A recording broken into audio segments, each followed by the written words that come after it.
ভোর রাতে যখন সাহারি খেতে উঠবেন, আপনি তো সাহারি খেতে উঠেন, আপনি জানেন ওই সময়টার দাম কত?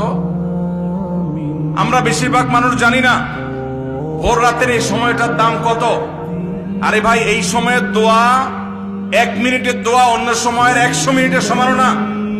অন্য সময়ের 100 মিনিটও এই ভোর রাতের 1 মিনিটের সমান না। এত মূল্যবান সময়। সারি খেতে উঠছেন, সারি খান, ভালো কথা, কিন্তু সারি খাওয়ার আগে পরে 10টা মিনিট জায়নামাজে মুসল্লাতে দাঁড়ান, একটু 2 রাকাত নামাজ পড়েন। এই সময়টা দোয়া কবুল হয়। আল্লাহ ডেকে ডেকে বান্দাকে দেন। একটু হাত তোলেন, চেষ্টা করবেন তো ইনশাআল্লাহ।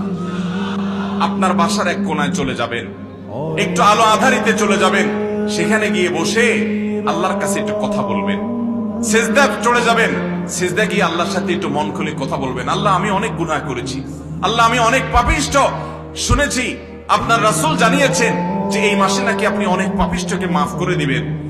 আল্লাহ, আপনি নাকি অনেক জাহান্নামে যাদের নাম চলে গেছে জাহান্নামী তালিকাভুক্ত, তাদেরকে মুক্ত করে জান্নাত দিয়ে দিবেন, আপনি নাকি ওয়াদা করেছেন। আল্লাহ, আমাকে একটু তাদের মধ্যে শামিল করে দেন। আল্লাহ, আপনি দিলে আপনার কোনো অভাব হবে না। আল্লাহর সাথে একটু কথা বলা, মুনাজাত করা ভোর রাতে করার চেষ্টা করবো তো ইনশাআল্লাহ।